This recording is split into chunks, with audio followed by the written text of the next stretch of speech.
ดีพี่น้องฝั่งลาวฝั่งไทยนะวันนี้ก็บ่ยอดจะพาทุกคนเนาะมาชมภาพถนนต่างจังหวัดของสปปลาวนี่คือถนนเชื่อมต่อเนาะระหว่างหมู่บ้านหนึ่งเนาะพี่น้องเนาะไปอีกหมู่บ้านหนึ่งนี่คือถนนอยู่ในต่างจังหวัดของสปปลาวเนาะเป็นถนนที่เชื่อมต่อระหว่างหมู่บ้านวันนี้บ่ยอดกำลังจะเดินทางไปหาเพื่อนเนาะอยู่ที่อีกหมู่บ้านหนึ่งว่าสั้นๆก็จะถ่ายภาพบรรยากาศที่แบบว่าเป็นถนนเนาะอยู่ในไอ้ต่างจังหวัดเนาะก็เลยแบบว่าอยากนำเสนอเดี๋ยวจะถ่ายภาพบรรยากาศเนาะให้พี่น้องได้เบิ่งเนาะก็จะมีโรงเรียนนะพี่น้องเนาะโรงเรียนเดี๋ยวบ่ยอดจะมามอบเครื่องแล้วก็จะมีถนนต่างจังหวัดเนาะถือว่าเป็นอีกหนึ่งเรื่องราวที่คนลาวเนาะแบบว่าสนใจเนาะเพราะคนลาวที่ไปอยู่ต่างจังหวัดในประเทศไทยสนใจเนาะบ่ยอดก็เลยจะถ่ายรีวิวถนนที่อยู่ในต่างจังหวัดของสปปลาวเนาะเป็นถนนที่แบบว่าเชื่อมต่อเนาะหมู่บ้านหนึ่งไปอีกอย่างหมู่บ้านหนึ่งนี่ก็เป็นถนนจริงๆเนาะพี่น้องเนาะถนนจริงๆเนาะก็จะมีไอ้ร้านค้าเนาะแล้วก็จะมีแบบว่าของสินค้าไทยนี่หลากหลายพี่น้องของสินค้าไทยนะถือว่าบ่ยอดได้เห็นก็ได้ใช้จริงๆเนาะก็มีจริงๆสินค้าไทยเนาะซึ่งว่าก็จะเป็นภาพบรรยากาศเก่าๆที่แบบว่าหาเบิ่งได้ยากมากๆเนาะหาเบิ่งได้ยากมากๆถือว่าเป็นอีกหนึ่งเรื่องราวที่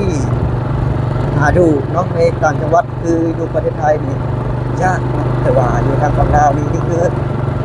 ภาพบรรยากาศเนาะมันจะมีร้านค้ามีบ้านคนพี่น้องนี่คือหมู่บ้านนาเคียเนาะเป็นถนนอยู่ในหมู่บ้านเนาะเดี๋ยวบ่ยอดจะถ่ายภาพบรรยากาศเดี๋ยวจะบ่ยอดจะไปไอ้เบิ่งอยู่แถวทุ่งนาเนาะไปถ่ายแถวทุ่งนาที่แบบว่ามีบ้านคนเนาะที่แบบว่าคนอาศัยอยู่พี่น้องเป็นคนอยู่ในปัจจุบันเนาะแต่ละก็มีทุ่งนาแบบว่าเป็นภาพบรรยากาศยามแล้งเนาะแต่ยามแห้งแล้งที่ได้เห็นนะครับแบบว่าจะถ่ายภาพบรรยากาศเหล่านี้นะให้พี่ให้น้องได้เบิ่งกันว่านี่คือถนนเนาะที่แบบว่า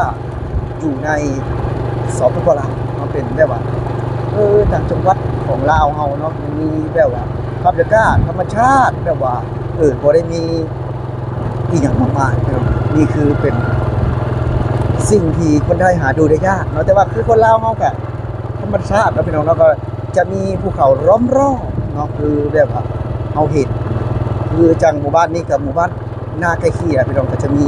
ไอ้หมู่บ้านเข้าไปนี่เนาะเป็นชื่อเรียกคือว่าหมู่บ้านนาเคียเดี๋ยวบ่ยอดจะไปเบิ่งไอ้ที่เพิ่นเป็นที่มาของคำว่านาเคียเนาะเดี๋ยวบ่ยอดจะพาทุกคนไปเบิ่งนี่คือแบบว่าที่มาเนาะและนี่ก็เป็นถนนที่แบบว่าใช้เป็นประจำเนาะเป็นถนนเส้นลัดเนาะที่เชื่อมต่อระหว่างหมู่บ้านเนาะ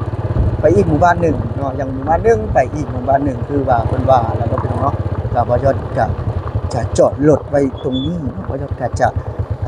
ไปถ่ายเนาะก็จะมีฝูงวัวควายพี่น้องก็จะมีวัดอยู่ไอ้ทุ่งนาเนาะซึ่งว่าบ่ยอดได้เห็นนะได้เห็นแล้วก็แบบว่าอยากถ่ายให้พี่ให้น้องเบิ่งเนาะนี่คือถนนในทุ่งนาจริงๆนะพี่น้องเนาะตรงนี้คือไอ้บ่อน้ำที่เพิ่นมาตักนะพี่น้องเนาะ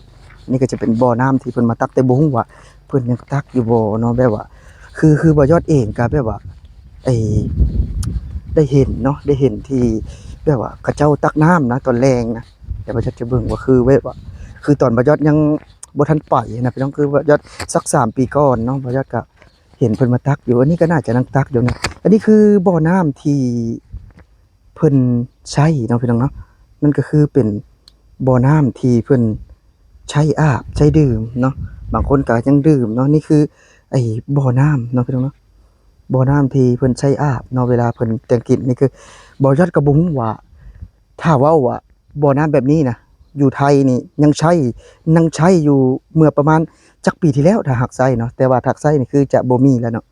ถ้าหากว่ามีก็จะเป็นของบุคคลนี่ก็เป็นบ่อน้ำที่ส่วนรวมเนาะที่เพิ่นได้ใช้เนาะคือไว้ว่ายามแล้งๆเพิ่นก็จะมาตักพี่น้องแต่ว่าบ่ยอดอาจจะบ่ได้มีโอกาสที่จะมายืนถ่ายในช่วงแล้งๆเนาะแต่ว่าคือมื้อนี้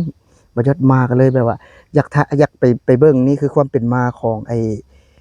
คำว่าบ้านนาแกขี้เนาะแต่ว่าไอ้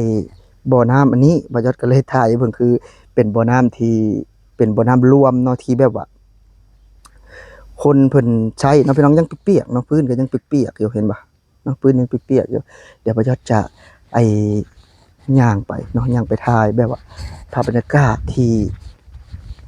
คนไทยเนาะแบบว่าเพิ่นก็หาเบิ่งได้ยากนะแบบว่าพื้นที่แห้งแล้งแบบนี้นะอยู่ประเทศไทยหาเบิ่งได้ยากแต่ว่าคือบ้านบ่ยอดนี่คือเป็นเรื่องราวปกติเนาะแบบนี้เพราะว่ามันบ่มีชนรับประทานเนาะมันบ่ได้แม่นว่าที่จะแห้งแล้งขนาดนั้นนะพี่น้องแต่ว่ามันเป็นพื้นที่ที่บ่แม่นฤดูฝนน่ะพี่น้องแต่ถ้าว่าคือคนไทยเบิ่งก็จะแห้งแล้งแหละพี่น้องคือจะมีฝูงวัวควายที่หาดื่มน้ำดื่มหยังเนาะซึ่งว่า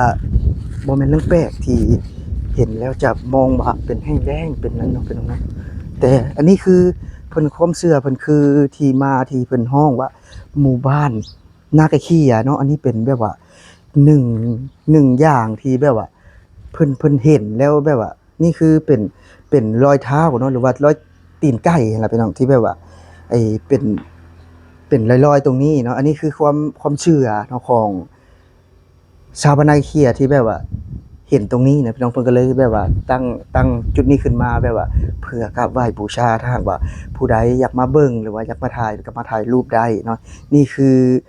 สิ่งศักดิ์สิทธิ์ที่แบบว่าเพิ่นนับถืออยู่ในหมู่บ้านนะพี่น้องอันนี้ก็เป็นอีกหนึ่งเรื่องราวเนาะที่แบบว่าความเชื่อเนาะคันเว้าแล้วก็เป็นความเชื่อนะพี่น้องที่เฮาได้เห็นที่เฮาได้แบบว่า สัมผัสเนาะหรือว่าคือบ่จักเองก็คนเกิดอยู่ในบ้านนอกนะพี่น้องก็บ่ได้แปลกที่คนเฮามันจะเชื่อหรือว่าจะแบบว่าเขาฮ้องว่าเป็นหยังแบบว่าไอ้ความคิดที่จะต่างกันเนาะพี่น้องเนาะนี่คือที่มาของคำว่านาเคียพี่น้องอันนี้ก็จะเป็นภาพบรรยากาศเนาะหรือว่าภาพบรรยากาศที่เป็นถนนอยู่ในหมู่บ้านเนาะเป็นถนนอยู่ในหมู่บ้านนี่คือที่มาของคำว่านาเคียเดี๋ยวบ่จะย่างกลับแล้วเนาะ นี่คือเป็นภาพบรรยากาศเนาะพี่น้องเนาะไอ้ตรงนั้นพี่น้องเห็นปะตรงนั้นก็จะเป็นกระเจ้านั้นย่างลัดพุ่นนะพี่น้องเนาะย่างลัดไอ้จะกลับพ้นเรือเนาะคือบ้านไม่พ่อเฒ่าของตาต้นเนาะแล้วก็จะมีไอ้เด็กน้อยที่กระเจ้าก็ยังเดินกลับนะพี่น้องนี่ก็จะเป็นภาพบรรยากาศที่ตามชนบทเนาะครับบ่ได้มีไอ้รถทัวร์บ่ได้มีรถบัสเด้อพี่น้องเนี่ยก็เจ้าก็จะย่างกลับตรงนู้นเนาะนี่ก็ถือว่าเป็นภาพบรรยากาศที่แบบว่าหาเบิ่งได้ยากๆมากๆเนาะเป็น อีกหนึ่งอย่างนะที่แบบว่าเฮาเห็นหรือเฮามาเห็นในประเทศไทยแล้วเฮามาเห็นอยู่ทางฝั่งสปปลาวก็อยากถ่ายให้พี่น้องได้เบิ่งเนาะอันนี้ก็เป็นภาพบรรยากาศเด็กน้อยนะพี่น้องเนาะเพิ่นกำลังจะเดินไปใส่กระบุ้นแล้วนะนี่ก็เป็นภาพบรรยากาศที่แบบว่าบ่ยอดอยากถ่ายให้พี่ให้น้องได้เบิ่งว่าอยู่ในสปปลาวนะพื้นที่ที่แบบว่าคืออยู่ทางฝั่งไทยหาเบิ่งได้ยากเนาะแต่ว่าประเทศลาวนี่แม่นหลายอย่างเนาะพี่น้องเนาะที่คนไทยยังบ่เคยเห็นเนาะเป็นภาพบรรยากาศนั่นแหละพี่น้องนั่นก็เป็น คือว่ายอดว่าเป็นไอความเชื่อเนาะเป็นความเชื่อของไอคนที่อยู่ในพื้นที่นี่เนาะนี่ก็จะเป็นรถตลาดพี่น้องเนาะเป็นรถตลาดที่หมู่บ้านเพิ่นเรียกใช้ตลอดเนาะนี่ก็จะเป็นหมู่บ้านเป็นรถตลาดนะพี่น้องเนาะนี่ก็จะเป็นรถตลาดที่แบบว่าเฮาได้เห็นนะเฮาได้เห็นที่ว่าบ่ยอดกับขี้ฝุ่นเต็มเลยเนาะบ่ยอดกำลังจะเดินทางกลับเนาะเดินทางกลับแล้ว สำหรับคลิปนี้เนาะผู้ใดที่เข้ามาเบิ่งก็อย่าลืมฝากกดแชร์กดไลค์กดติดตามสำหรับวันนี้บ่ยอดสิขอลาพี่และน้องไปก่อนสำบายดี